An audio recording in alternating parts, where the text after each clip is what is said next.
film Le Rite, sorti sur nos écrans le 28 janvier, reprend à la sauce hollywoodienne le thème de l'exorcisme. La promotion du film utilise à gros traits le fait qu'il serait tiré de faits vécus. Le Rite est en effet inspiré du livre du même nom de l'auteur Matt Baglio.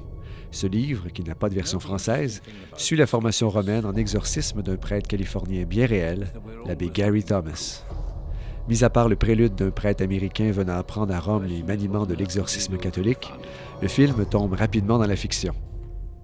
Les deux protagonistes sont un jeune prêtre plutôt sceptique au cas de possession et son professeur, interprété par Anthony Hopkins, qui tente de lui démontrer que les présences diaboliques existent bel et bien. Avec un rythme souvent trop lent, ce film d'horreur propose une montée en crescendo vers l'inévitable combat épique entre le bien et le mal. En apprend-on davantage sur le rite de l'exorcisme? Pas vraiment. On y tente d'approfondir l'importante question de bien départager les nombreux troubles psychologiques des quelques, mais bien réels, cas de possession sur Terre, mais on le fait souvent de façon superficielle.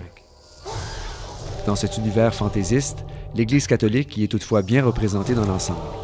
Les lancements de films à la fin janvier sont de mauvais augure. C'est souvent le moment où les grands studios écoulent leurs films de moindre stature. Le rite ne fait pas exception à la règle. Notre journaliste Valérie Robert-Gillon a profité du passage à Québec du père Joseph-Marie Verlinde, l'une des plus importantes références francophones catholiques en matière d'occultisme, pour lui demander de nous parler de ce genre cinématographique.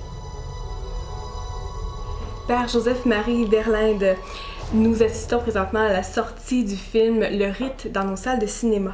Qu'est-ce que vous pourriez dire aux gens qui vont aller le voir? Que je suis très étonné de la fascination pour le malin. Mais ceci dit, ce sont quand même des mises en scène un peu spectaculaires, mais qui n'ont rien à voir avec le ministère à proprement parler de l'exorcisme.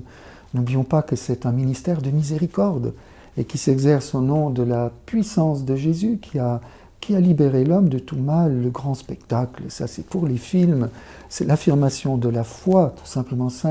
Saint Jean de la Croix disait « Un acte de foi nous rend invisibles pour le démon ». L'exorcisme est essentiellement l'affirmation de la foi et de la victoire de Jésus sur tout le mal et ses conséquences. Alors, je crois que cette fascination pour le spectaculaire un peu macabre n'a rien à voir avec le message de l'Évangile. Des films comme celui-ci, quand même, peuvent marquer les gens, créer beaucoup de peur. Oui, profondément, et c'est d'autant plus ambigu que nous sommes dans un domaine religieux, où les gens se disent « ça doit être vrai, puisque c'est des prêtres », et donc si c'est vrai, ce n'est plus un film d'horreur où on fait la différence entre l'imaginaire.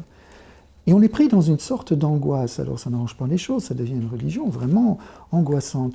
Je vous cite l'exemple où dans une session, une retraite des guérisons intérieures, une jeune fille me disait, elle avait 25 ans, combien elle était encore marquée par le film L'Exorciste qu'elle avait vu alors qu'elle était adolescente, que ça l'avait vraiment traumatisée, qu'elle en avait perdu le sommeil pendant toute une époque, et que maintenant encore, ces images l'imprégnaient.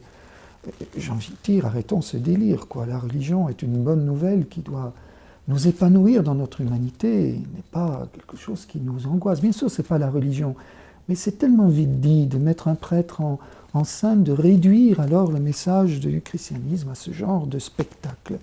Je crois que ce n'est pas très sain, S-A-I-N, et certainement pas S-A-I-N-T.